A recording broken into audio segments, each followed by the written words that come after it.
A package marked return to sender. My neighbor is one of those annoying wannabe YouTube personalities. Over the years, I've seen him cough out cinnamon, lay flat on the hood of his car as it slowly creeps down the driveway, and douse himself in lukewarm water, all the while screaming epic win, epic fail, or, fuck, epic maintenance of the status quo, for all I know. It can get tiring to watch him go about his shenanigans in the pursuit of viral fame. So, when he knocked on my door the other day, told me he was going away for a few weeks, and asked that I get his mail, honestly, it was a relief. I can't explain the peace of mind I had knowing I didn't have to brace myself for any of his stupidity for a while. I was always afraid his stunts would wind up bleeding over into my life. Things were pretty normal for the first couple of days. He received a few bills, a bit of spam, and what I could only assume was a birthday card.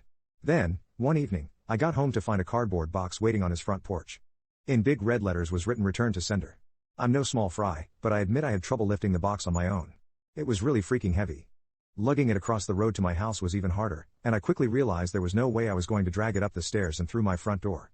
I decided I'd leave his package in my garage.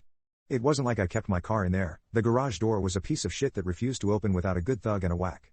It was less trouble just leaving the car in the driveway than it was to fight with the garage door every morning and night. In hindsight, I should have set the package down while I struggled to open the tricky door, but you know how it is when you've got a good grip on something, no point in setting it down if you don't have to.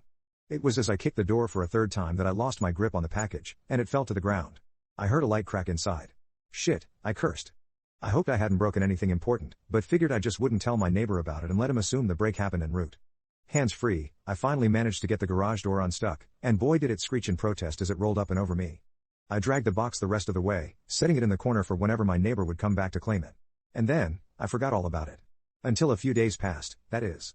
I'm not sure exactly how long it took for the smell to waft in from the crack under the garage to house door, but it came in slow progression.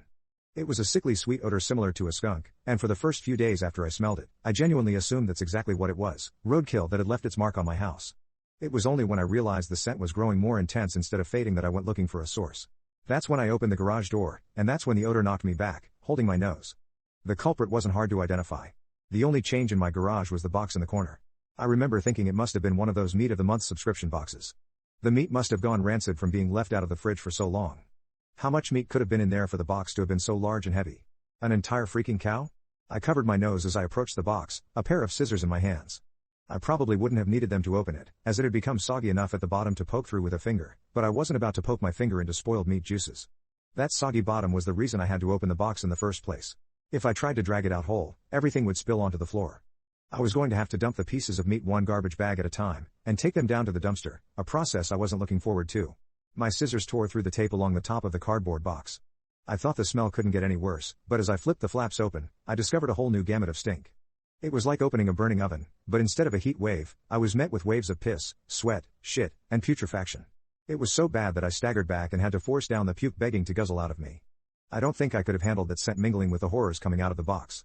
I'm not ashamed to admit I ran out the door for a breath of fresh air, but in the short time I'd spent in the garage, the smell had become so ingrained in the fabric of my clothes that it clung to me like a shadow. Nothing I tried could keep the smell out of my nostrils.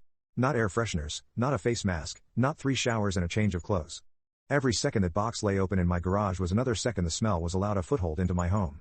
I had to bite the bullet. I returned to the garage, the flaps of the box still open as though inviting me to look.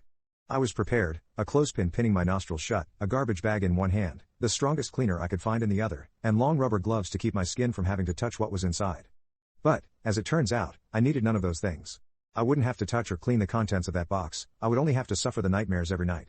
You see, there was meat in that box, but it didn't come from a cow or a pig. No, it was worse than that. It was my neighbor. Dead. Still in one piece, but dead.